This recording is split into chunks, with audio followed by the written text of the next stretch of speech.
자, 오늘도 계속해서 엔타임 강의 요한계시록 강의를 시작하겠습니다. 오늘 38번째 시간입니다. 오늘 주제는 6번째 인이 떼어질 때 일어나는 마지막 때의 징조, 하늘로부터 임하는 천재 지변들입니다. 본문은 요한계시록 6장 12절부터 17절까지 말씀입니다. 자, 계시록 6장에서는 6번째 인이 떼어질 때 다음과 같은 재앙들이 일어날 것을 예고합니다. 12, 13, 14절. 내가 보니 6째 인을 떼실 때 큰 지진이 나요. 해가 검은 풀로 짠 상복같이 검어지고 달은 온통 피같이 되고 하늘의 별들이 무화과나무가 내풍에 흔들려 서리금 열매가 떨어지는 것 같이 땅에 떨어지고 하늘은 두루마리가 말리는 것 같이 떠나가고 각 산과 섬이 제자리에서 옮겨지고. 현대 성경은 여러분 참조하시기 바랍니다. 읽지는 않겠습니다. 여기 보면은 6번째 인이 떼어질 때 모두 6가지의 재난이 발생하고 있음을 확인할 수가 있습니다. 첫 번째, 큰 지진이 일어납니다. 두 번째, 태양이 검게 되어지는 현상이 일어납니다. 세 번째, 달이 피같이 붉어지는 현상. 네 번째, 별들이 땅에 떨어지는 현상. 다섯 번째, 하늘이 두루마리를 말리는 것처럼 사라지는 현상.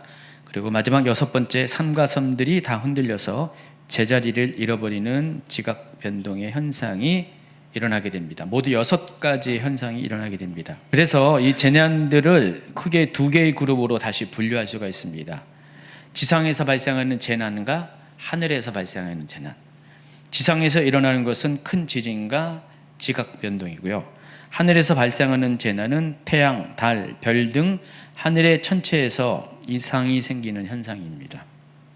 지금까지 5가지의 인이 떼어질 때 나타나는 재난들은 모두 어디서 일어났습니까? 땅에서 일어났어요. 지상에서 일어나는 사건들이었는데 6번째 인이 떼어질 때는 하늘로부터 일어나는 재난이 처음으로 발생하게 되는 것입니다. 이처럼 6번째 인에서는요, 땅도 일부 포함되지만 재난의 주축이 하늘로 옮겨지면서 아무래도 땅보다는 하늘의 재난이 더 크게 될 것 같아요. 여러분, 군대도요, 육군보다는 공군이 세잖아요. 그래서 하늘에서 임하는 재난이 처음 6번째 인이 떼어질 때 등장하고, 당연히 땅에서 일어나는 것보다 더 파괴력이 클 수 있다라고 추측을 할 수가 있습니다. 그래서 이제부터는 새로운 차원의 재난이 발생하기 시작했고, 재난의 강도는 이전보다 더 강해지게 될 것을 예상을 할 수가 있습니다. 그래서 만약에 이때 이 6번째 인의 재난이 발생할 때 이 땅에 누군가 살게 된다면 과연 누가 생존할 수 있는지 상상조차 할 수 없는 수준의 끔찍한 재난이 발생한다고 15, 16, 17절은 보고를 하고 있습니다. 땅의 임금들과 왕족들과 장군들과 부자들과 강한 자들과 모든 종과 자유인 굴과 산들의 바위 틈에 숨어 산들과 바위에게 말하되 우리 위에 떨어져 보좌에 앉으신 이의 얼굴에서와 그 어린 양의 진노에서 우리를 가리 그들의 진노의 날이 이르렀으니 누가 능히 서리오. 17절에 보면 그들이 진노의 큰 날이 이르렀으니 누가 능히 서리오 라고 하면서 그들이 하늘로 임하는 재난으로부터 피하기에 급급하다라는 상황을 여기 묘사를 하고 있습니다. 그래서 여러분, 지금 이 내용들만 쭉 보면은 이 상황이 굉장히 심각하다는 것을 우리가 예상할 수가 있습니다. 근데 과연 그러냐? 그것이 문제입니다. 정말 이 표현 그대로 과연 이때 일어난 상황들이 정말로 이 지구가 멸망할 만한 그런 상황인가? 그것을 우리가 좀 제대로 알아야 됩니다. 사실 이 상황들을 어떻게 받아들이고 해석하느냐에 따라서 재난의 강도가 좀 달라져요. 우리가 계시록을 해석하는 방법이 크게 2가지라고 했어요. 문자적인 해석, 상징적인 해석입니다. 물론 과거주의적 해석, 역사주의적 해석, 그 외의 것들도 있지만은 문자로 푸는 거냐, 상징으로 푸느냐가 가장 직접적으로 이 해석에 영향을 끼치게 됩니다. 그래서 만약에 이 상황들을 문자적으로 해석한다면은 이 상황 자체는 너무 심각해요. 왜냐면은 하늘이 떠나가고 하늘의 별들이 막 떨어지잖아요.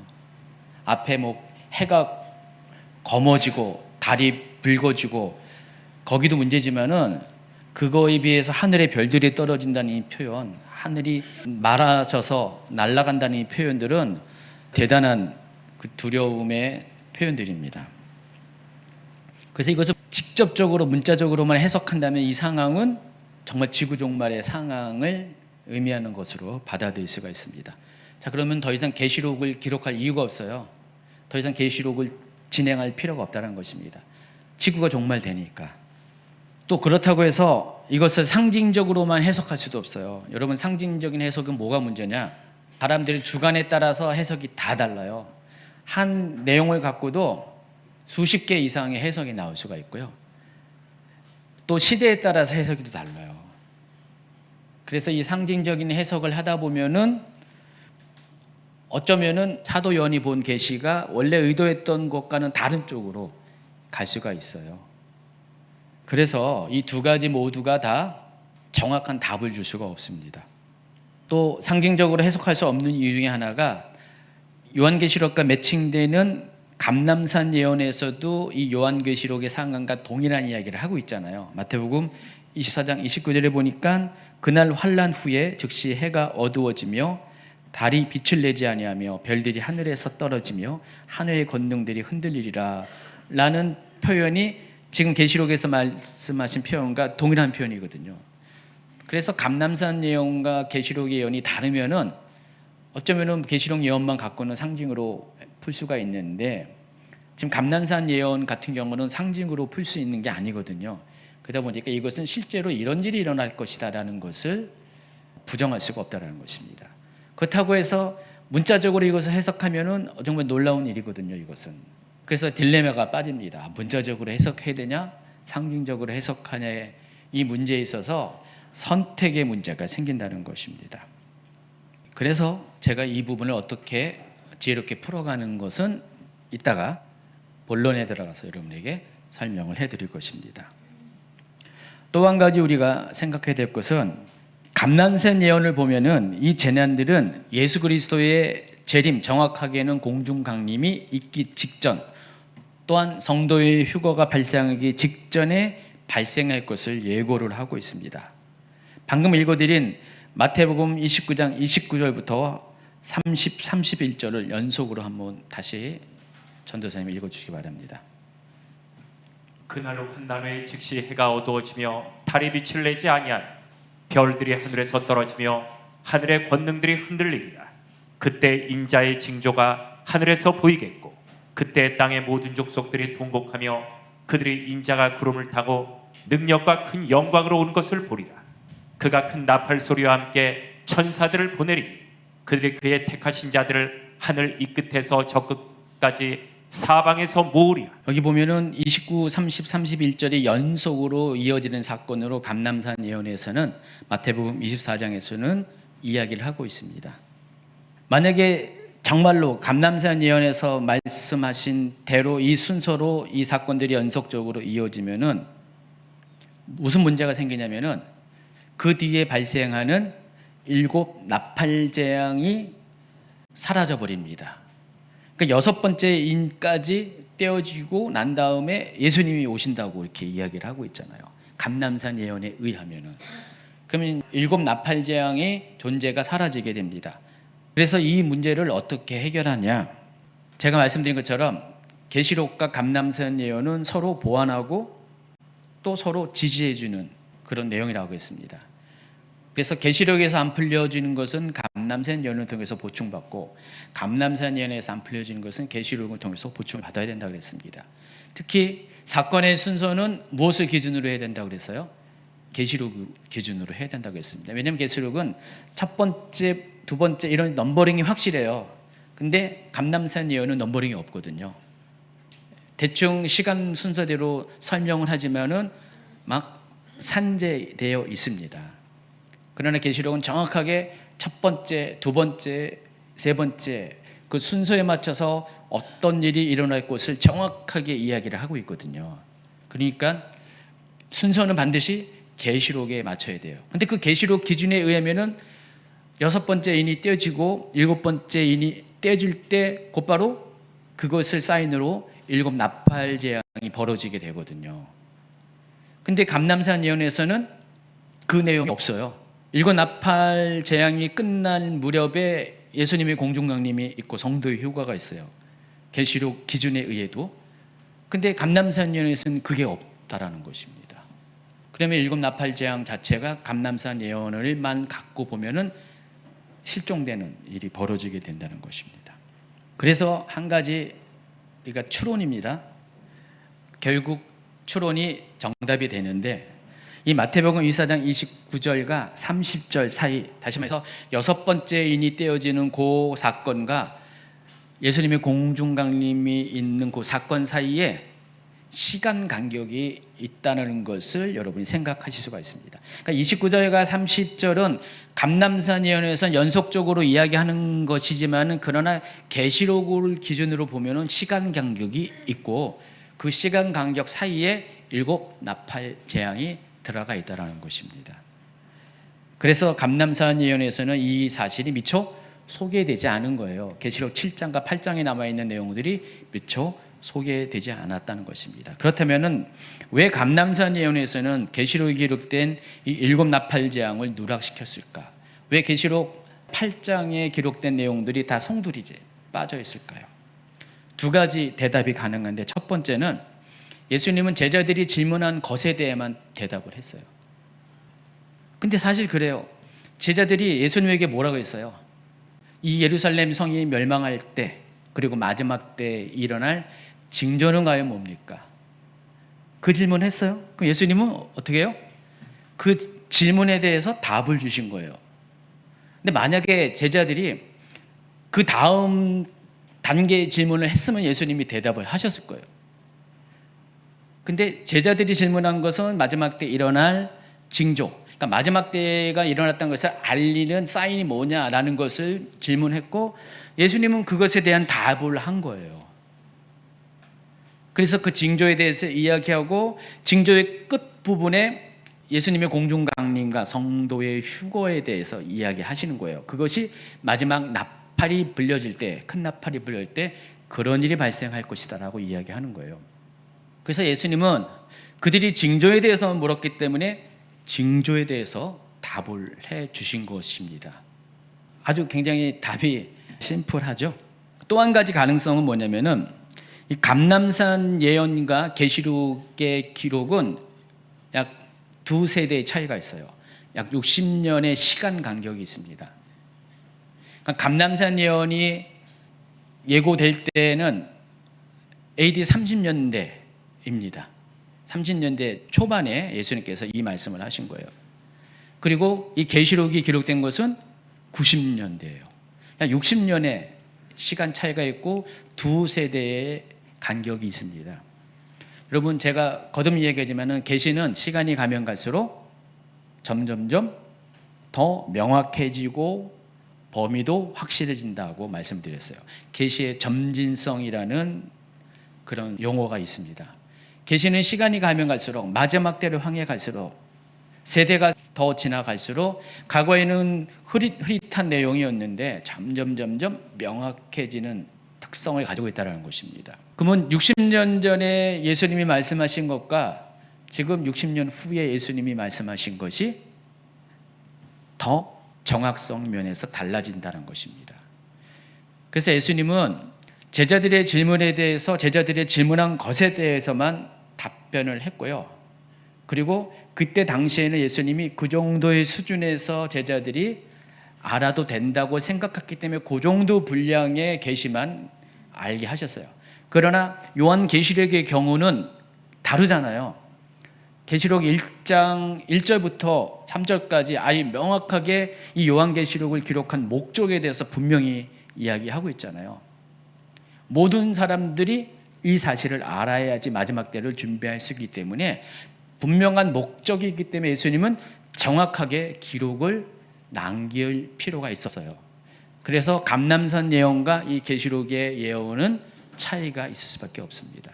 자, 그런 측면에서 계시록에는 감람산 예언에서 말하지 아니하는, 다시 말해서 마태복음 24장 29절과 30절 사이에 거기 누락된 7인의 재앙 이후에 일곱 나팔 재앙의 이야기들이 기록이 되었다는 것입니다.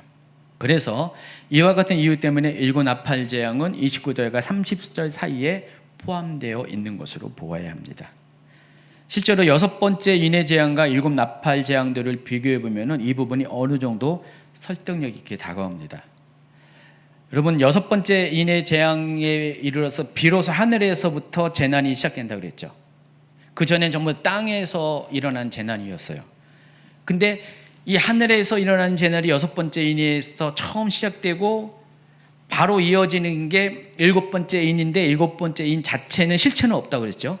일곱 번째 인의 실체는 없어요. 다만 이것은 일곱 나팔 재앙을 여는 사인이에요. 그래서 바로 이어지는 게, 실제적으로는 여섯 번째 인 다음에 바로 이어지는 게 뭐예요? 재난의 상황만 가지고 본다면은 첫 번째 나팔 재앙입니다. 근데 첫 번째 나팔 재앙, 두 번째 나팔 재앙, 세 번째 나팔, 네 번째 나팔 재앙을 자 보세요. 다 어떤 내용인지 확인할 수가 있습니다. 하늘로부터 피 섞인 우박과 불이 땅 3분의 1에 떨어져서 땅을 파괴합니다. 또 두 번째 나팔 재앙에서는 하늘로부터 불붙는 큰 산과 같은 것이 바다 3분의 1에 떨어져서 바다를 망하게 합니다. 세 번째 나팔 재앙은 하늘로부터 횃불같이 타는 큰 별이 강들 3분의 1에 떨어집니다. 네 번째 나팔 재앙은 하늘의 해의 3분의 1, 달의 3분의 1, 별들의 3분의 1이 타격을 받아서 어두워진다고 했습니다. 전부 다 3분의 1이라는 공통점을 갖고 있고요. 또 한 가지 공통점은 다 하늘로부터 재난이 발생한다는 것입니다. 또는 하늘로부터 또는 하늘에서 이 재난이 발생한다는 것입니다. 공교롭게도 여섯 번째 재난도 하늘과 연관되어 있고요. 그리고 바로 이어지는 일곱 나팔 재앙의 1, 2, 3, 4 모두 네 가지의 재앙들이 다 모두 하늘과 관련이 있다는 사실을 알 수가 있습니다. 그렇기 때문에 일곱 번째 인해 재앙 안에 일곱 나팔 재앙이 함축되어 있는 것으로 볼 수가 있다는 것입니다. 물론 여섯 번째 인해 재앙이 일곱 나팔 재앙과 내용적으로 100% 일치하는 것은 아닙니다. 하늘로부터라는 재난의 출처, 그리고 하늘과 관련된 재난이라는 상황은 정말 비슷해요. 그렇기 때문에 출처와 내용이 비슷한 재난들이 동시에 연속적으로 발생한 것일 수가 있습니다. 그래서 이게 일곱 나팔 재앙, 적어도 첫 번째부터 네 번째 나팔 재앙은 여섯 번째 인해 재앙 안에 포함되어 있다라고도 볼 수가 있습니다. 그렇지만은 그건 감난산 예언의 관점에서 볼 수가 있고요. 계시록의 관점에서 살펴본다면은 여섯 번째 인해 재앙과 일곱 나팔 재앙은 비슷해 보여도 또 엄연히 다른 재난이라는 것을 아시기 바랍니다. 왜냐하면은 8장 1절과 2절 때문에 그래요. 8장 1절 2절을 읽어주시기 바랍니다. 일곱째 인을 떼실 때 하늘이 반 시간쯤 고요하더니 내가 보매 하나님 앞에 일곱 천사가 서 있어 일곱 나팔을 받았더라. 여섯 번째 인이 6장에 지금 오늘 본문에서 이제 떼어지고요. 7장에서는요 두 가지의 사건이 등장합니다. 14만 4천의 이마에 하나님의 입맞은 사람들이 등장하고 또 하늘에 셀 수 없는 많은 무리들이 등장하는 그 삽입장이 들어가 있어요. 그래서 이 삽입장을 제거하고 6장과 8장이 바로 이어붙이면은요. 자, 6장 후반부에 오늘 본문에 여섯 번째 인이 떼졌고 8장 초반부에 일곱 번째 인이 떼어집니다. 그리고 나서 반 시간쯤 고요하고 일곱 나팔 재앙이 시작돼요. 자, 그러면은 여섯 번째 인의 재앙과 일곱 나팔 재앙은 확연히 다른 사건이라는 것을 우리가 또 확인할 수가 있어요. 저는 제가 왜 이런 얘기를 하는지 그게 무슨 중요한 무슨 관점입니까? 라고 질문을 할 수도 있어요. 근데 여러분이 좀 명확하게 하셔야지 이것이 나중에 헷갈리지 않고 이상한 쪽으로 빠지지 않을 수가 있거든요. 왜냐하면 실제로 이 세 종류의 일곱 재앙을 어떤 사람들은 다 그 말이다 라고 얘기한 분들이 많이 있어요. 그러니까 반복적인 설명이다 라고 가르치는 분들 상당히 많이 있거든요. 결국은 일곱 인의 재앙 하나를 이야기하고 나팔 재앙과 대접 재앙은 그것을 반복적으로 조금 다른 각도에서 설명하는 것이다 라고 말하는 분도 있어요. 근데 아니거든요. 그게 아니에요. 그래서 이 세 종류의 7 재앙들이 서로 완전히 구분된 재앙이고 별도의 재앙이라는 것을 여러분이 확실하게 알고 지나가야 된다는 것입니다. 그런 관점에서 6번째 인이 떼어질 때 발생하는 재난들과 또 마지막 7 대접 심판의 마지막 7번째 대접이 부어질 때의 재난을 또 비교해 보면요, 굉장히 비슷한 내용이 나와 있어요. 오늘 아까 읽어드린 계시록 6장 12절과 13절, 14절, 그리고 16장 17절부터 21절까지 비교해 보면은요, 두 가지가 서로 겹치는 사건이 벌어집니다. 6장 12절에 보니까 내가 보니 6째 인을 떼실 때 큰 지진이 났다 그랬습니다. 하늘의 문제는 일단은 여기서 빼버리고요. 그리고 14절 후반부에 보면은 각 섬과 섬이 제자리에서 옮겨졌다. 지각 변동이 일어났다 그랬어요. 근데 16장을 보면은 7채 천사가 그 대접을 공중에 쏟음에, 그러니까 7 대접 심판의 맨 마지막 대접이 부어질 때 18절 중간에 보니까 큰 지진이 있다라고 했고요. 또 20절에 보니까 각 섬도 없어지고 산악도 간데 없더라 이렇게 나와 있어요. 그래서 이 두 가지의 이 재난의 상황을 보면은 6번째 인을 떼실 때도 큰 지진이 일어나고 7번째 대접이 부어질 때도 큰 지진이 일어나죠. 그리고 6번째 인을 떼실 때 각 섬과 섬이 제자리에서 옮겨졌다 그랬는데 7번째 대접이 부어질 때 각 섬도 없어지고 산악도 간데 없더라. 그러니까 동일한 내용을 얘기하는 것처럼 보이잖아요.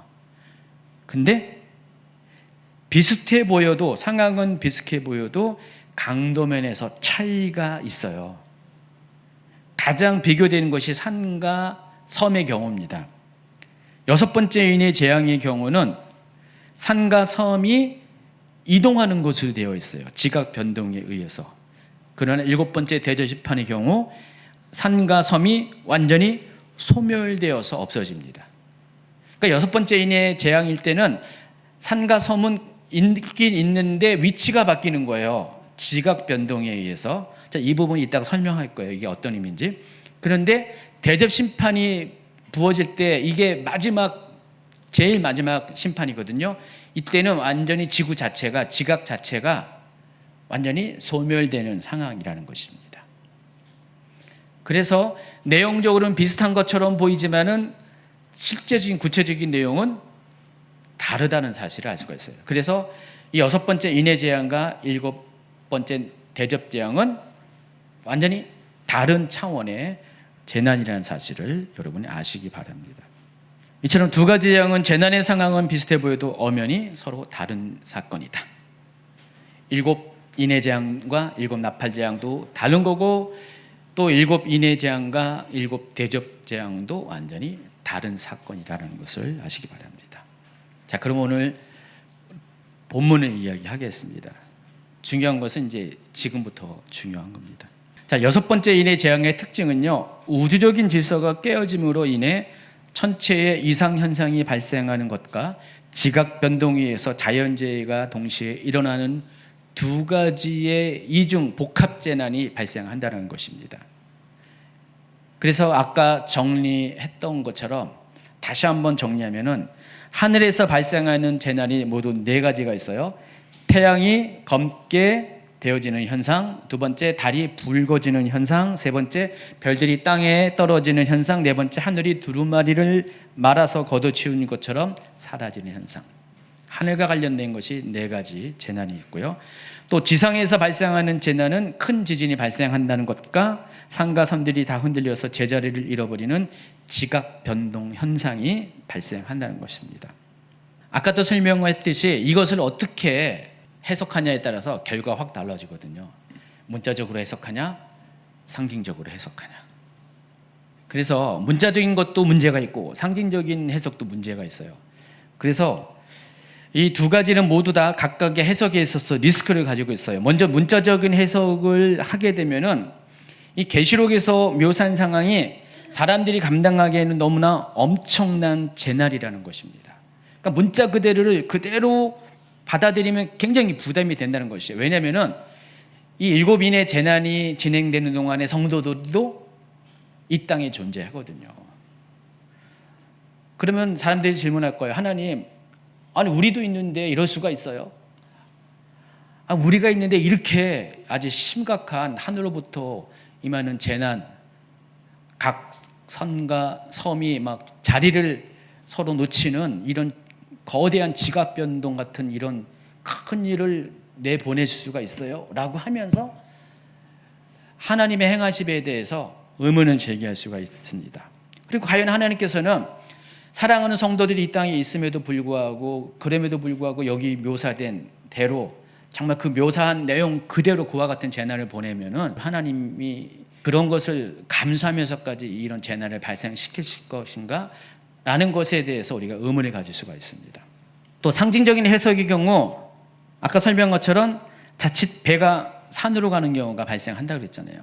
상징으로 해석하면은 이상하게 자꾸만 꼬리를 물어가지고 주먹 구구식으로 내 마음대로 해석이 막 가능하거든요. 시대마다 어떤 상황이 발생하면 거기에 또 코에 걸면 코골이고 귀에 걸면 귀걸이로 해석이 가능하거든요. 그렇게 되면은 어떨 때는 이렇게 말하고 저럴 때는 저렇게 말하고 실제로 그래요. 사람들이 그잖아요. 최근에 일들을 보면은 우리 대한민국에 어떤 일이 일어나면은 그걸 어떤 사람은 뭐 아주 큰 일이 일어난 것처럼 얘기해요. 뭐 조만간에 뭐 지구가 종말이 온다. 제가 2012년에 그 나사에서 제트 연구소에서 해성 하나를 추적하는 그런 리포트가 있었거든요. 그 리포트 하나 때문에 2017년에 지구 종말이 온다고 하는 분들이 많이 있었어요. 실제로 많이 있었는데 거기에다가 그 오바마 케어까지 연결돼 가지고 아주 확신 있게 이야기를 해요. 근데 2017년이 벌써 7년 전인데 지구 종말은 안 왔어요. 근데 그렇게 말한 분이 지금 똑같은 말을 하냐? 할 수가 없죠. 뭐 베리칩이 짐승의 표라고 얘기한 분들 그것 때문에 피켓 들고 막 그랬잖아요. 근데 베리칩이 짐승의 표가 아니잖아요. 그럼 그거 갖고 말하는 사람이 지금 말할 수가 없잖아요. 그러니까 뭔가 말을 바꿔요. 그때는 내가 이걸 이렇게 봐서 A라는 관점에서 봐서 그랬는데 알고 봤더니 B의 관점에 보니까 이건 이거야. 종말은 그때가 아니라 몇 년 뒤 뭐 이런 식으로 얘기해요.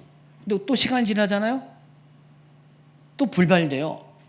그러면 C. 한 사람도 계속해서 시간 상황에 따라서 주장이 A, B, C로 계속 바뀌는데 하물며 한 사람도 그런데 이 수많은 사람들이 이걸 상징적으로 잠깐만 풀다 보면은 정말 너무나 많은 해석이 나오고 그러면은 이 해석 자체를 신뢰할 수가 없게 되죠. 확신을 주기가 어렵습니다. 각각 문자적인 해석과 상징적인 해석이 다 이와 같은 리스트를 갖고 있어요. 자, 그러면 과연 오늘 이 본문을 어떻게 해석해야 되냐? 해석하지 말아요. 그냥 뭐 그러려니 하고 지나가요. 실제로 많은 분이 그래요. 이거 해석 안 해요, 일부러. 어떤 분들은 이것을 적극적으로 상징적으로 풀든지 아니면 문자적으로 풀든지 이렇게 해요. 근데 대부분의 연구자들이 이 부분을 그냥 건너뛰는 분들이 많이 있어요. 그냥 흐리멍텅하게 괜히 뭔 말을 했다가 그게 안 맞으면은 자기 꼴만 이상하니까 잘 해석을 안 하는 경향이 있어요. 그냥 어떤 포괄적인 이야기로 하고 그냥 쑥 지나가요. 한번 여러분 이 6번째 앞에 5가지 인도록 한번 여러분 인터넷을 한번 검색해 보세요. 구체적으로 제대로 설명한 사람 소수예요. 대부분 그냥 지나가 버려요. 그냥 대충 어떻게 얼버무리고 지나가는 경우가 상당히 많이 있어요. 이런 리스크들 때문에 그렇다는 거죠. 근데 그럼에도 불구하고 제 성격상 이것을 그냥 통과할 수는 없어요. 그래서 이런 리스크가 있음에도 불구하고 이것을 해석을 하려고 노력을 했습니다. 그 결과 이 부분은 문자적인 해석을 기본으로 해야지 오류에 빠지는 함정에 빠지는 것이 리스크가 상대적으로 적다라고 생각을 했어요. 그래서 문자적으로 해석을 하되 너무 그냥 토시 그대로 하는 것이 아니라 약간의 유연성을 가지고 이것을 해석하면은 의외로 이 부분이 잘 풀리더라고요. 그래서 그것을 지금부터 이야기를 하겠습니다. 첫 번째, 하늘에서 발생하는 재난 중에서 해가 검어지고 달이 핏빛으로 변하는 현상. 자, 6장 12절 후반부 한 번 더 읽어주세요. 해가 검은 털로 짠 상복같이 검어지고 달은 온통 피같이 되며. 바로 결론을 이야기하면 여기에 묘사된 내용에 가장 부합되는 천체 현상이 개기일식과 개기월식이에요. 개기일식과 개기월식은 뭐죠? 완전히 태양이 달에 가리는 거. 개기월식은 완전히 달이 태양에 가려지는 겁니다. 서로를 가리는 현상이 개기일식과 개기월식인데, 자 보세요. 첫 번째 그림을 보시면은 이게 개기일식입니다. 자, 뭐라고 했어요? 해가 검은 털로 짠 상복같이 검어졌다. 이 말이 그 말이라는 것으로 동의가 됩니까? 자, 두 번째가 개기월식인데, 개기월식 사진을 보세요. 달은 온통 피같이 되었다. 소위 말하는 블러드문이에요. 여러분 블러드문이라고 들어봤죠? 블러드문이 개기월식 때 생기는 현상 중에 하나입니다. 자, 지금 사도 요한이 뭘 본 거예요? 여섯 번째 인이 떼어질 때 개기일식 상황과 개기월식의 상황을 본 거예요. 아주 심플한 거예요. 자, 이 정도면은 사람이 견디지 못할 수준의 재난입니까? 아닙니까? 이건 그냥 쌓인 수준이죠. 개기일식이 왔다고 지구에 무슨 변화가 생기는 건 아니에요. 개기월식이 됐다고 해서 지구가 무슨 재난이 닥치는 건 아니에요. 그건 사람들은 두렵고 놀랍게 되겠죠. 와, 세상에 종말이 왔다. 더군다나 이게 같은 한 시기에 동시에 오게 된다면은 낮에는 태양이 가려지고 밤에는 달이 가려지고, 만약에 이게 동시에 오게 된다면 여러분 어떻게 해요? 뭔가 이 세상이 뭔가 종말이 왔다라는 느낌을 확실히 갖지 않을까요? 요즘 같으면 개기일식 구경하잖아요. 신비한 천체 현상 구경합니다. 뭐 몇 년에 한 번 볼까 말까 하는 거. 블러드문 그것도 마찬가지로 그런 식으로 신기한 것으로 봐요. 근데 이게 마지막 때에 같은 시간 안에 하루 안에 아니면 며칠 상간으로 이와 같은 현상이 동시에 임하게 되면은 사람들은 신기한 것보다도 아마 두려움에 빠질 가능성이 많이 있습니다. 어쨌든 이것 자체는 심각한 재난보다는 단지 때를 알리는 확실한 징조로서 이와 같은 현상이 여섯 번째 인이 떼어질 때 일어나게 된다는 것입니다. 그리고 13절로 넘어가니까 하늘의 별들이 무화과 나무가 대풍에 흔들려 설익은 열매가 떨어진 것 같이 땅에 떨어졌다 그랬습니다. 제가 답을 뭐라고 했습니까? 소행성. 솔직히 이 부분에 대한 해석이 쉬운 건 아니에요. 하늘이 별들이 떨어진다, 이것을 그냥 문자적으로 직접 해석을 하면은 하늘의 별이 떨어진대요. 여러분, 하늘의 별이라는 것은 지구 밖에 있는 모든 천체를 다 별이라고 부릅니다. 그렇죠? 5만 가지의 그런 가까운 천체나 먼 천체, 우리가 알고 있는 그 행성, 자기의 힘을 가지고 자기의 추진력을 가지고 자전이나 공전을 하고 있는 그런, 영어로 플래닛이라고 하죠. 이 행성들을 가리킵니다. 하늘의 별들. 우리가 알고 있는 일반적인 문자적인 의미는.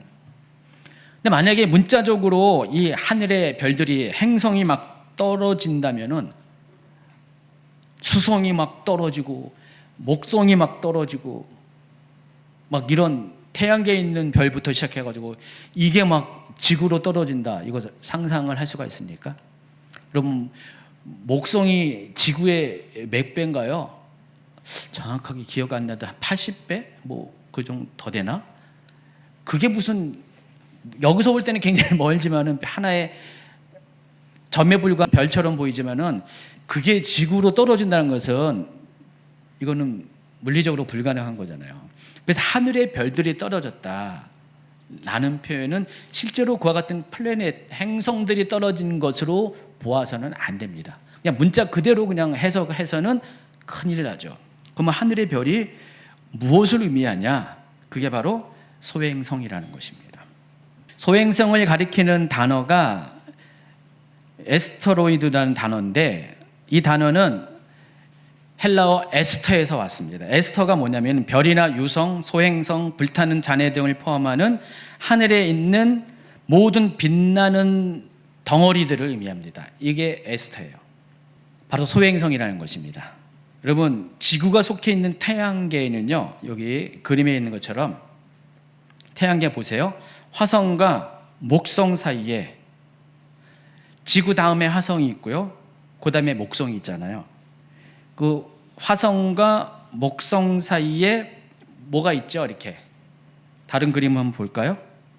더 큰 그림, 바로 소행성 벨트가 있습니다. 원래는요, 이게 한 별이었대요. 행성이었대요. 플래닛이었는데 이게 어느 날 이 행성이 파괴가 된 거예요. 파괴가 되면서 산산조각 부서지게 됐습니다. 부서지면서 일종의 파편이 된 거예요. 작은 파편, 큰 파편 다 부서졌는데, 이게 어디로 이탈된 게 아니라 원래 공존하고 있던 그곳을 계속 공존을 한 거예요. 인력에 의해서 계속 공존을 하고 있습니다. 그래서 태양계 안에는요, 이 화성과 목성 사이에 이 에스테로이드 벨트가, 소행성 떼가 존재하고 있어요. 근데 이 중에서 어떤 소행성은 가끔씩 지구 가까이 돌진을 하는 거예요. 그래서 여기에서 떨어져 나온 이 파편들 중에 작은 것이 지구에 떨어진다. 그럼 어떻게 됩니까? 지구의 마찰력에 의해서 타버려요. 그걸 가리켜서 별똥별이라고 부릅니다. 별똥별은 어때요? 하늘에서 꼬리를 내면서 떨어지다가 싹 사라져버리죠. 점점 타다가 더 이상 탈 게 없으면 싹 사라지는 거예요. 이게 별똥별이에요. 다 여기서 온 겁니다. 근데 일부 크기가 큰 것은 타다가 남아있는 게 있잖아요. 대기권을 통과하면서 아직 남아있는, 질량이 남아있는 소행성 파편이 이쪽으로 지구로 떨어지면 그걸 가리켜서 운석이라고 부르는 것입니다. 이해하시겠죠? 갑자기 천체 물리학, 지구과학을 배우는 것 같은데, 참고로 이 운석이 지구로 떨어지는 속도는 총알 속도의 100배래요. 시속 35만 1000km. 시속 35만 1000km. 여러분, 물리학의 가장 기본적인 법칙이 뭡니까? 속도와 질량이 비례한다는 것입니다. 제1법칙이잖아요. 물체가 질량이 있어요. 만약에 이게 한 500g? 500g인데 여기서 이렇게 싹 던지면은요, 받으면은 뭐 충격이 별로 없어요. 근데 50m 빌딩 위에서 떨어뜨려 보세요. 한번 그 밑에서 기다리고 한번 테스트 해보세요. 떨어지는 순간 여러분, 이것도 박살나고 여러분 머리도 편치 않을 것입니다. 3m 위에서 뭐 떨어져도 뭐 지나가다가 애들이 뭘 집어던져가지고 지나가는 행인이 뭐 다치고 하잖아요. 근데 저 수만 킬로 이상 대기권 밖에서 만약에 이게 돌이 떨어지는 거예요. 돌이. 작은 돌은 다 타들어가서 별똥별이 되고 좀 큰 돌은 운석이 되는데, 그 운석을 한번 맞아보세요. 예. 물론 저도 싫어요. 근데 옆으로 떨어지는 건 괜찮아요. 왜냐면 그 운석 주스면은요 되게 비싸거든요. 시속 35만 1000km에 거기에 운석의 무게가 합쳐지면은요, 그게 바로 힘이 돼요. 굉장한 파워이죠. 가공한 파괴력을 발휘하게 된다는 것입니다. 자, 사진을 보시면 이와 같이 운석이 떨어지는 장면입니다. 지구 밖에서는 컸지만은 안에서는 대기권을 통과하면서 점점 타들어가면서 크기가 점점 줄어듭니다. 근데 대기권을 통과한 동안에 아직 남아있는, 질량이 남아있는 것은 어쩔 수 없이 지구 지표면에 다다르게 된다는 것입니다. 지금까지는 이 소행성에 의한 피해가 특히 근래에는요, 아주 뭐 지구에 아주 심각한 영향을 끼치는 그 정도는 아니었어요. 아니었지만 정말로 소행성이 어느 규모 이상의 소행성이 만약에 지구에 떨어진다면은 지구는 정말로 큰 타격을 받을 수밖에 없다는 것입니다. 그래서 이 표를 보세요. 10m 지름의 이 소행성 파편이 떨어지면은요, 건물이 파손이 된대요. 이게 점점 줄어들겠죠. 줄어들지만은 남은 게 이렇게 들어오면은 건물이 파손되는데, 이 추락 빈도가 10년에 한 번꼴로 이와 같은 일이 발생한대요. 그리고 30m, 지름이 30m, 직경이 30m 정도의 소행선이 떨어지면은요, 도시가 파괴된대요. 발생 빈도는 100년에 한 번 있을까 말까 하다는 겁니다. 140m짜리 소행선이 떨어지면 한 나라가 초토화된대요. 5,000년에 한 번씩 있을까 말까 하는 겁니다. 300m, 지름이 300m짜리가 떨어지면 한 대륙이 초토화됩니다. 왜냐하면 거기 보세요. 충격 에너지가 나와 있잖아요. 10m짜리는 0.1 메가톤이었는데 300m짜리는 2000 메가톤. 2만 배나 강력한 에너지를 가지고 떨어지기 때문에 이게 5만 년에 한 번 꼴로 일어난대요. 확률을 말하는 거예요. 지름이 1km, 1000m짜리, 이 지름이 1km짜리가 여러분 예전에 영화 있었는데 그 브루스 윌리스가 주연했던 딥 임팩트라는 영화 생각나시나요? 지구에 소행선이 다가오고 있어요. 근데 그 지름이 1km 정도 되는 거예요. 그래서 지구에 거의 이게 궤적을 보니까 지구를 강타할 것 같아서 과학자들이 어떻게 해요? 우주선을 보내가지고 그 소행선을 파괴시키잖아요. 그래서 마지막 영웅으로 브루스 윌리스가 거기서 소행선을 파괴시키고 장렬히 죽었잖아요. 그 영화 생각 안 납니까?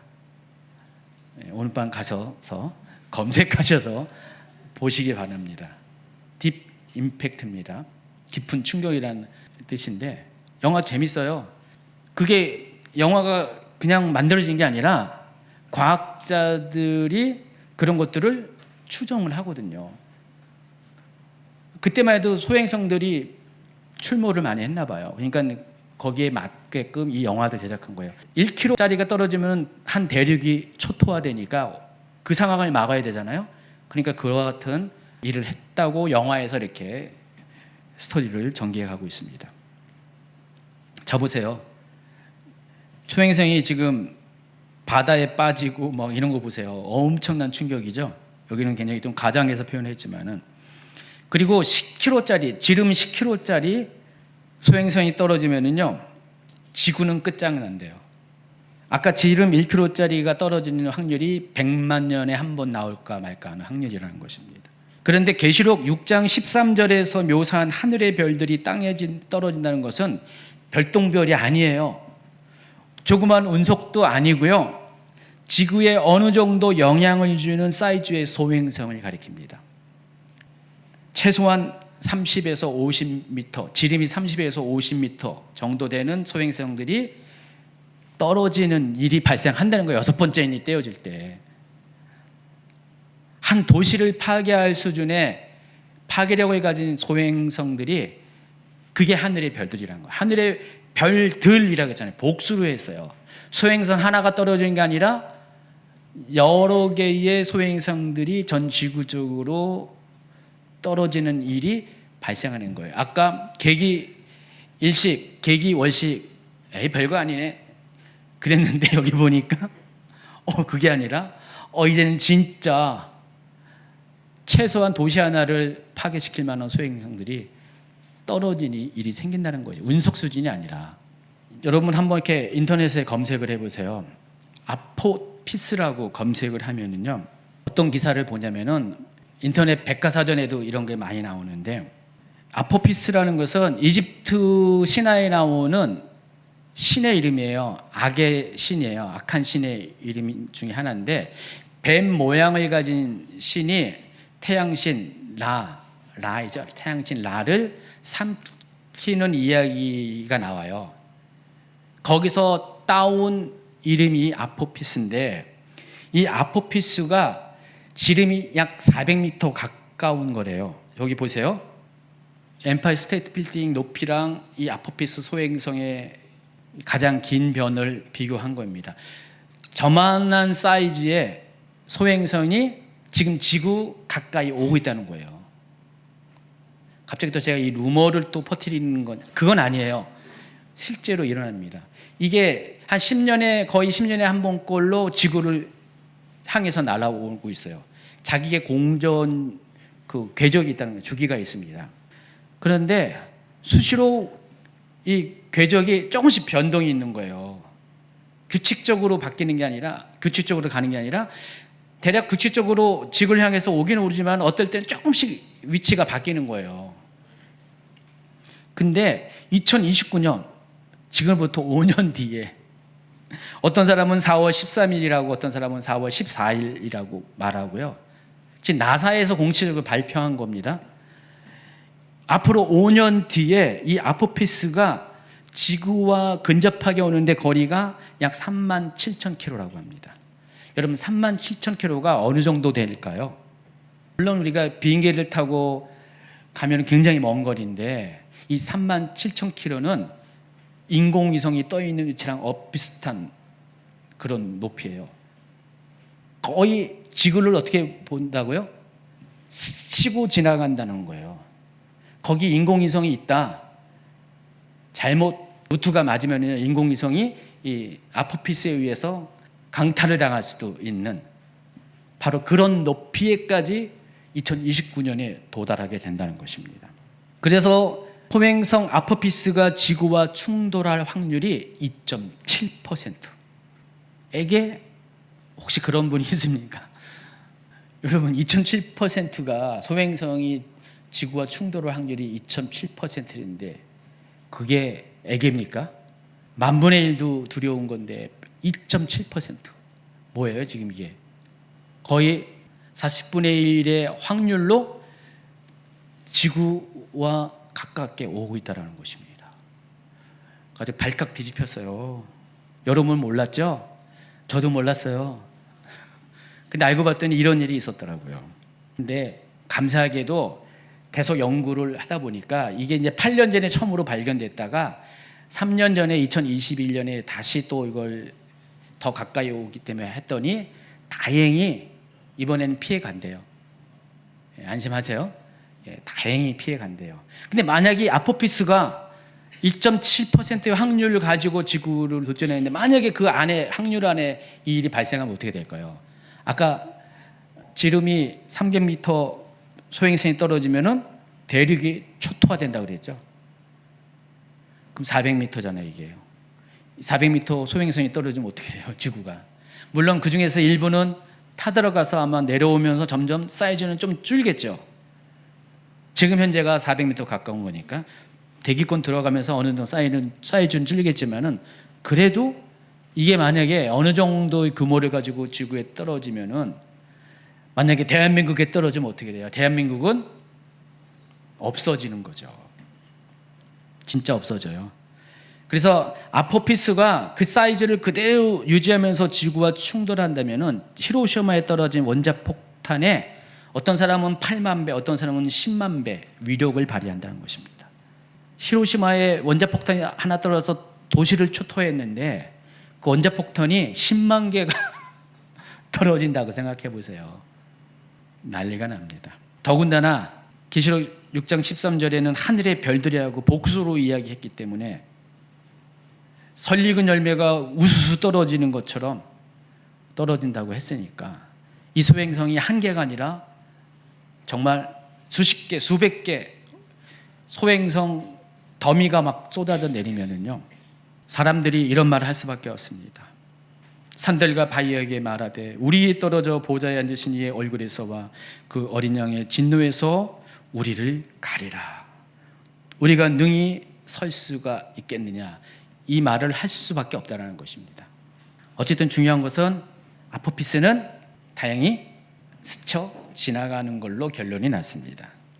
그렇지만은 이 6번째 인이 떼어질 때는 아포피스 수준은 아니지만은 아마 30m 전후, 지름 30m 전후한 이 소행성들이 마차에 무화과 나무 열매가 큰 바람에 우수수 떨어진 것과 같이 그런 식으로 떨어진다고 분명히 여기서는 예고가 되어 있습니다. 여러분 살아 계셔서 그날을 꼭 목도하시기 바랍니다. 얼마나 대단한 광경인지를 동영상도 찍으셔가지고요 꼭 목도하시기 바랍니다. 또 14절 전반부 보니까 하늘은 두루마리 말린 것 같이 떠나간다라는 표현이 있습니다. 사도 요한 시대에는요 사람들은 하늘이 고체와 같은 통으로 되었다고 생각을 합니다. 자, 가령 여러분 이게 고체와 같은 통으로 된 하늘이에요. 근데 이게 서로 팽팽한 장력이 있겠죠. 이게 찢어지면 어떻게 됩니까? 두루마리 특성상 어떻게 해요? 종이의 특성상 주르륵 말려버리죠. 양쪽으로. 무슨 말인지 아시죠? 여러분 동그랗게 이렇게 포장지에 있다가 그거를 반을 쭉 찢으면 갑자기 두루룩 말려버리잖아요. 양쪽으로. 마치 그와 같은 하늘의 모습을 목격했다라는 것입니다. 그래서 요한이 하늘을 우리가 생각하는 이 우주 공간으로 보지 않고 이와 같이 어떤 고체처럼 그렇게 된 하늘이 찢어져서 가운데가 찢어져서 두루룩 말리는 것처럼 보이는 그 현상을 지금 목도를 했다면은 정말 하늘이 그와 같이 되어진다면 이 세상은 정말 종말을 맞이한 상황이 되겠죠. 그렇지만 이것을 문자 그대로 해석할 수는 없어요. 아까 얘기했죠? 약간의 유연성이 필요하다고 그랬죠. 그래서 요한은 하늘에서 일어나는 어떤 특별한 현상을 목도한 것인데 그것이 과연 무엇일까? 그게 궁금합니다. 그래서 제가 가장 가능성 있는 게 바로 이런 것 같아요. 제가 퀘스천으로 했잖아요. 정확하게 뭐라고 말할 수 없지만은 여기 그림에서 보면은요. 자, 여기 왼쪽에 있는 게 뭐냐면은 엄청난 비구름이 지금 좁은 한 지역에 집중적으로 몰려 있는 장면입니다. 여러분 가끔 가다가 하늘에 보면은 저쪽에는 멀쩡한데 어느 한쪽 지역만 아주 시커먼 비구름이 그냥 낮게 깔려가지고 멀리서 보면 그런 게 있잖아요. 가까이 가면 거기는 그냥 소나기가 엄청 쏟아지는 장면. 하늘은 컴컴하고 바로 그와 같은 것을 지금 찍은 사진입니다. 오른쪽에는요 뭘 것 같아요? 토네이도입니다. 토네이도. 해오리 바람이 막 부는 거예요. 해오리 바람이 불면서 이렇게 하늘이 어떻게 해요? 마치 뭔가 말려가는 것처럼 이렇게 꽈배기처럼 이렇게 하늘이 빙빙 구름들이 돌고 있습니다. 바로 이 장면인데 만약에 이와 같은 장면을 요한이 봤다. 그럼 아까 그와 같은 표현을 할 가능성이 많습니다. 근데 이 정도 수준이 아니라 이 정도 적은 수준이 아니라 요한이 마지막 6번째 인이 떼어질 때 일어나는 현상으로 본 것은 더 큰 규모의 하늘이 이렇게 말려 들어가는 그 모습을 보았을 가능성이 있습니다. 지금까지 인류가 경험하지 못했던 아주 대형 토네이도, 대형 풍속의 어떤 비구름 이런 것들이 정말 지구로 덮칠 수가 있다면 이상 기온에 의해서 여러분 토네이도도 점점 가면 심해지잖아요. 미국 같은 경우는 다 이상 기온 때문에 그렇잖아요. 이렇게 점점 심해지면은 정말 이렇게 6번째니 떼어질 때 이게 사람이 지금 어느 정도 피하고 감당할 수 있지만은 피하지 못할 수준의 강력한 토네이도와 같은 이런 현상들이 사람들이 피할 수 없을 정도로 급박하게 발생하는 그런 현상을 보았을 가능성이 크다라는 것입니다. 이와 같은 일들이 6번째 인의 재앙이 일어날 때 인이 떼어질 때 일어나게 된다는 것입니다. 어디로부터요? 하늘로부터. 그러니까 문자적으로만 쫙 보면은 굉장히 심각한 상황인데 좀 여러분 유연한 해석으로 보면 어때요? 그래도 조금은 견딜만한 지구가 완전히 이것 때문에 완전히 멸망한 수준은 아니죠. 자, 6번째 인의 특징은 뭡니까? 그러니까 인의 재앙의 특징은 뭐예요? 지구의 몇 퍼센트가 그 인의 재난의 영향을 받아요? 4분의 1.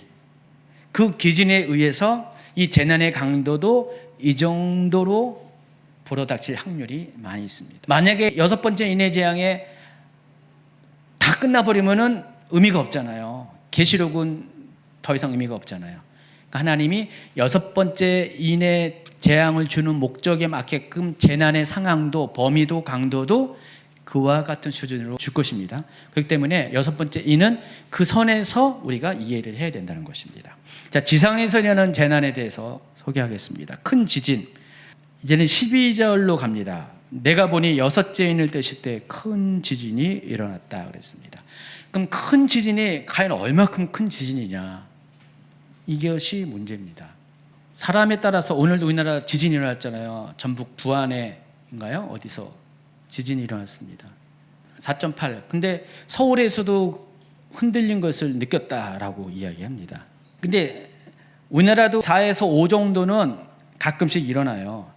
뭐 3 이하는요 늘상 일어나는데 우리가 느끼지 못할 뿐이에요. 근데 4 정도 되면은 이제 느낄 정도가 되죠. 몸으로 느끼는 거죠. 또 어디에서 그 진도가 깊은 곳에서 지진이 일어나냐, 또 얕은 곳에서 일어나냐도 달라요. 근데 우리나라는 이 정도 수준인데 지진이 아주 활성화된 다른 나라를 보면은요 5 정도는 아무것도 아니죠. 최소한 7, 8 정도 돼야지 좀 지진이 일어났구나 라고 느껴지죠. 근데 여러분 9 정도 되면 어떻게 될까요? 진도 9. 세계에서 가장 강한 강도의 관측 역사 이래 일어난 지진이 9.5래요. 칠레에서 일어났는데 1960년에 일어났습니다. 이때 이 지진으로 인해서 쓰나미가 발생하는데 파도가 25m. 여러분 옛날에 영화 해운대 있잖아요. 해운대 보면은 그 파도가 막 이렇게 몰려오잖아요. 가지고 무슨 다리에 강한리 대교인가 거기 다리를 그냥 지나가고요. 난리 났었잖아요. 실제로 일어난 게 아니라 그와 같은 것을 이렇게 영화에 담았는데 보면은 지진 영향이 대단히 큽니다. 그와 같은 지진이 보다 클까요, 작을까요? 앞으로 적어도 여섯 번째 인이 떼어지면은요, 적어도 마지막 때는 앞에 거보다는 좀 커야 좀 체면이 세우지 않습니까? 아니에요. 왜냐면 이제 하나님이 본격적인 재난으로 주기 때문에 아마 그때가 되면은 9.5 이상의 지진이 발생할 거예요. 그래서 큰 지진이라고 표현을 한 겁니다.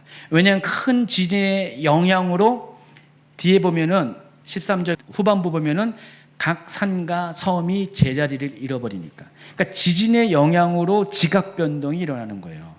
그러니까 지진과 지각 변동은 같이 원인과 결과가 돼서 일어나거든요. 근데 여기서는 설명이 12절 초반부에 큰 지진 그리고 지각 변동이 14절 맨 끝부분에 얘기하고 그 중간에 하늘에 관한 이야기를 했기 때문에 여러분들 이것도 왜 이렇게 표현을 했냐면은 이유가 있습니다. 그 하늘의 재난을 강조하기 위해서 앞과 뒤를 마무리를 한 거예요. 시작과 마무리를 한 거예요. 근데 결국은 큰 지진과 지각 변동은 같이 일어나는 겁니다. 서로 원인과 결과로 일어나는 것입니다. 그래서 이거는 적어도 지금까지 인류가 경험한 것보다는 조금 더 큰 사이즈의 지진이 한 10에 육박하는 지진이 일어날 가능성이 있습니다. 계시록 16장 18절에 보면은요, 마지막 7 대접 재앙에도 지진이 일어난다고 했죠. 아까 제가 얘기했잖아요. 마지막 7번째 대접 재앙에도 똑같이 큰 지진이 발생한다고 그랬잖아요. 근데 18절을 한번 읽어보세요. 16장 18절. 번개와 음성들과 우레소리가 있고 또 큰 지진이 있어 얼마나 큰지 사람이 땅에 있어 온 이래로 이같이 큰 지진이 없었더라. 유사 이래 전무후무한 큰 지진이 일어난다는 것입니다. 그리고 그 지진의 결과 어떻게 해요? 각 섬과 산이 온데간데 없이 사라져버리는 완벽한 지구 파괴가 일어나게 된다는 것입니다. 아마 그래서 그때의 지진은 아마 측량할 수 없는 강력한 지진, 진도 10 이상의 아주 측량할 수 없는 그 지진이 일어나게 됩니다. 완전히 지진에 의해서 지구 지형 자체가 완전히 사라질 정도니까 그런 지진이 일어난다는 것입니다. 그러나 이건 지금 6번째 인해 재앙이잖아요. 그래서 7번째 대접 재앙보다는 낮은 단계의 지진이에요. 적은 사이즈의 지진. 그래서 제가 이것을 따로 비교할 수 있도록 여러분에게 표로 그려놨습니다. 자, 지금 이 마지막 때로 가는 시대가 어느 때예요? 지금 시대. 그리고 6번째 인해 재앙은 이제 마지막 때가 시작될 때 7년 환란 전반부에 그때 더 큰 사이즈의 지진이 일어나고요. 그리고 정말 지구가 완전히 종말이 오는 하나님의 마지막 심판이 있을 때 7번째 대접장이 마지막 심판이잖아요. 이때는 세상이 완전히 멸망하는 지진이 일어나게 된다는 것입니다. 그래서 이때의 큰 지진은 지구의 지각에 영향을 주어서 산과 섬들이 위치가 바뀌게 되는 지각 변동 현상으로 일어나게 된다는 것입니다. 6번째 인해 재앙의 한 측면이. 그래서 여러분 이 그림에 보면은요, 이걸 판구조론이라고 부르는데요. 지구는요, 맨 밑에 지구 중심에 핵이 있죠. 그리고 멘틀이 있어요. 그리고 우리가 알고 있는 지각이 있습니다. 땅 껍데기. 우리가 느끼는 우리는 수십 킬로의 땅이 깊이가 있는데 이게 지구 전체로 보면은 그냥 껍데기에 불과한 거예요. 그래서 여러분, 이 지구는요, 우리가 보기에는 산과 바위 이것 때문에 딱딱한 그런 지표지만은 안에는요, 액체가 흘러요. 뜨거운 액체가 흘러가지고요, 이게 막 둥둥 떠다니고 있어요. 지구 지표가 떠다니고 있어요. 또 지구광 얘기가 나오네요. 그래서 이게 각 대륙별로 최소한 10개 이상의 판들이 서로 연결된 거예요. 지금 이 판이 하나 있고요, 이 판이 있어요. 이렇게 해저판이 있고요, 대륙판이 있어요. 그래서 이게 서로 이렇게 안정적으로 있다가 서로 힘에 의해서 조금씩 밀려요. 하나는 밑으로 들어갈 거고 하나는 위로 올라갈 거고. 그래서 우리는 잘 못 느끼지만은 우리가 못 느낀 사이에 이 판들이 서로 영향을 주고받으면서 이 지각이 조금씩 1년에 몇 센치씩 변하고 있습니다. 위치가 변하고 있어요. 근데 만약에 이게 큰 지진이라는 충격파가 에너지가 주어지면 어떻게 될까요? 조금씩 미세하게 변했던 것들이 한 번에 급격하게 움직이게 되죠.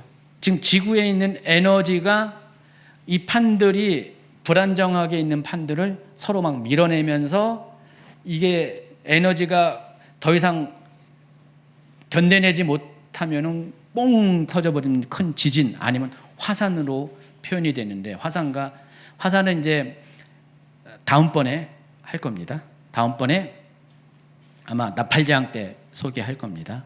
이게 이렇게 큰 지진에 의해서 판이 바뀌면서 이 판이 바뀔 때 산과 섬의 위치가 바뀌어버려요. 여러분 잘 알고 있는 저 미국의 그랜드 캐년이 있죠. 세계 최고의 깊이의 협곡이 있죠. 굉장히 거기 가면은요, 뭐가 발견된지 아십니까? 해양 생물의 화석이 발견돼요. 옛날엔 거기가 바다였다는 것입니다. 높은 산도 옛날에는 바다였고요. 지금 깊은 해저의 곳이 옛날에는 육지였고요. 이런 것들이 일어나게 됩니다. 여러분, 지구가 원래 땅덩어리가 하나였을까요? 지금과 같았을까요? 하나였어요. 하나님이 천하의 물들을 한 곳으로 몰리게 하니까 묻히 드러났다 그랬어요. 원래 하나님이 지구를 창조하시고 그리고 질서를 부어야 할 때 땅과 바다를 각각 하나씩 이렇게 구분시키고 해놨는데 이게 어느 시기에 대륙이 나눠지게 된 거예요. 그래서 대륙 이동설이라는 개념이 나왔어요. 또 지구가 갑니다. 어쩔 수 없습니다. 대륙 이동설이 지금부터 한 100여 년 전에 처음으로 이런 것이 주장됐는데 그때만 해도 뭐 그럴 수 있지라고 했는데 점점 시간이 가면서 이게 맞다는 것을 과학적으로 증명이 되는 거예요. 여러분 그 세계 지도를 딱 보잖아요. 세계 지도를 보면은 각 대륙을 한번 비교해 보세요. 이쪽 대륙과 이쪽 대륙을 딱 보면은요, 아구가 딱 맞아요. 원래는 이게 하나였다가 찢어져 가지고 이렇게 시간이 갈수록 점점 이렇게 대륙이 밀리는 거예요. 뭐 때문에요?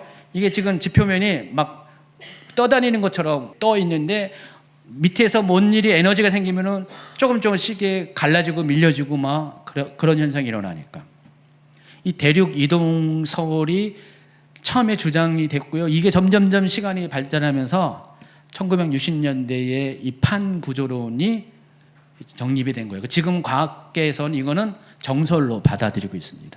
지구는 10여 개의 판들로 구성이 돼 있어가지고요. 이 판들이 지구 밑에 있는 에너지에 따라서, 상황에 따라서 서로 영향을 주면서 밀고 당기고 하게 됩니다.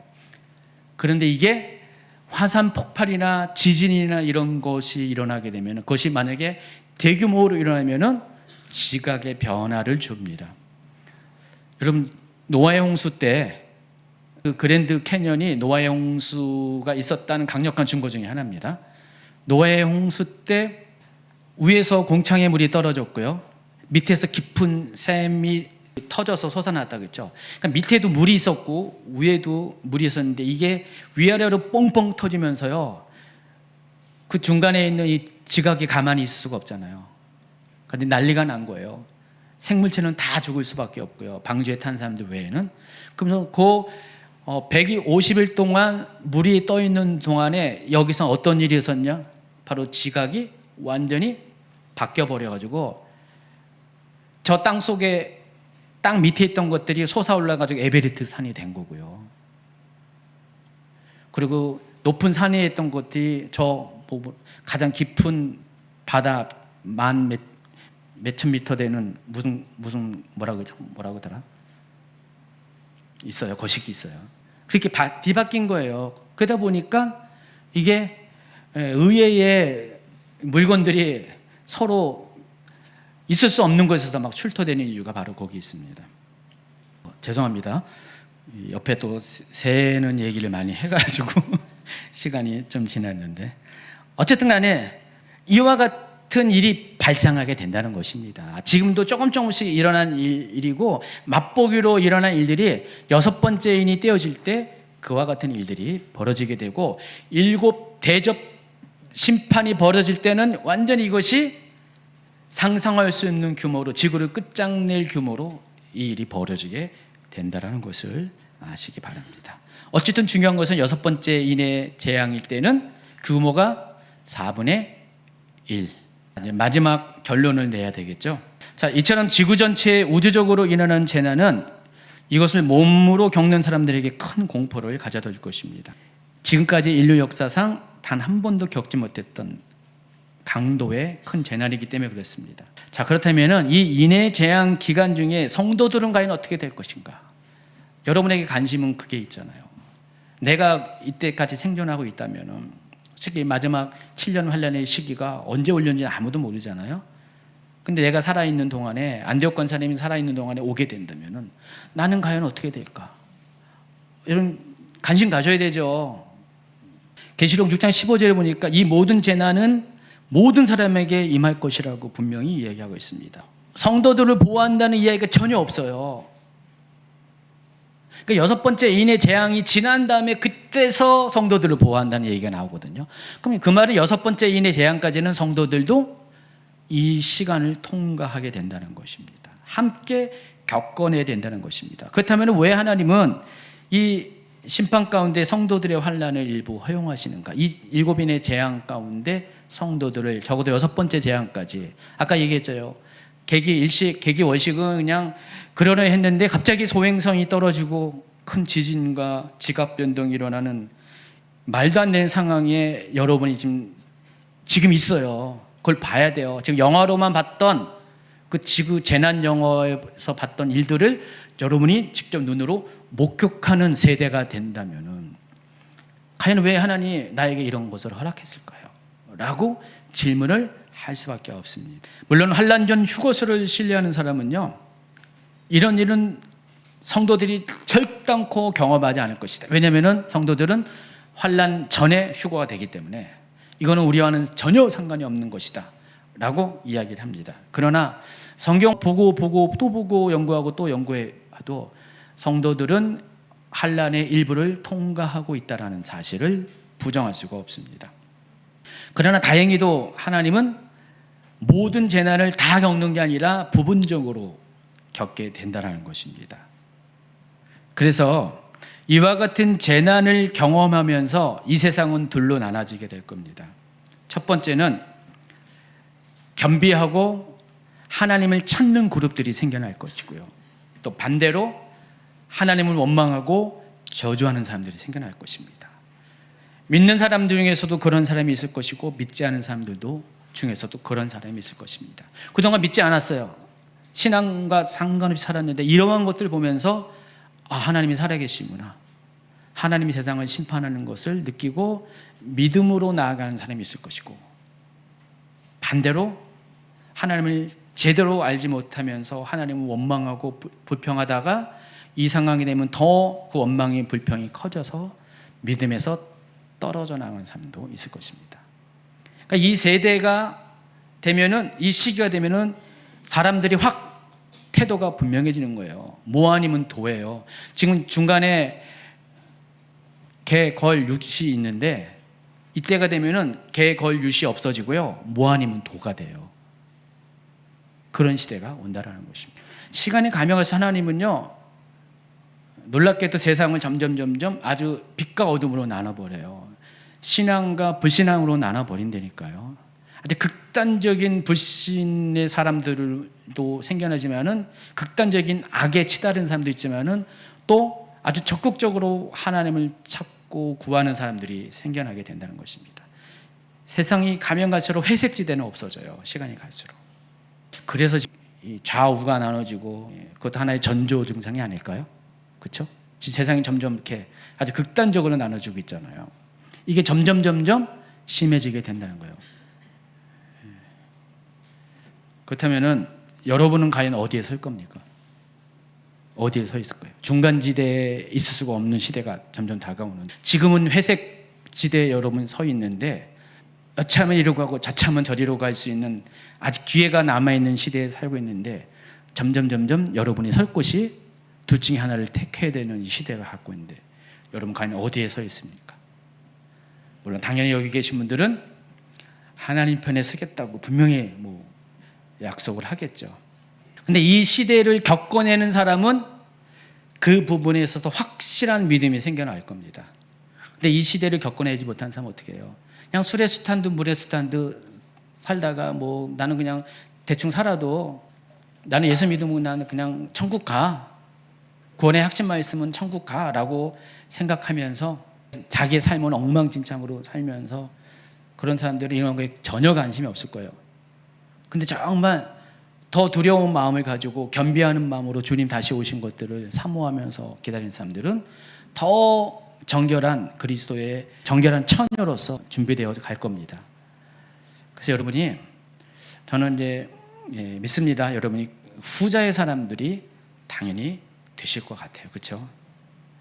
오늘 이 말씀을 듣고요, 좀 한 번 더 정신을, 회초리를 맞는 것처럼 정신을 차리세요. 졸고 있다가 딱밤을 탁 맞고 깨어나는 것처럼 여러분 정신을 차리시기 바랍니다. 다행히 오늘은 한 명도 안 졸았네요. 너무 감사하네요. 졸지 말고 주무시지도 말고 그렇게 정신을 차리시기 바랍니다. 중요한 것은, 성도가 어느 정도의 환난을 통과하는 것은 하나님의 저주가 아니라 하나님의 사랑이고 배려라는 사실을 아시기를 바랍니다.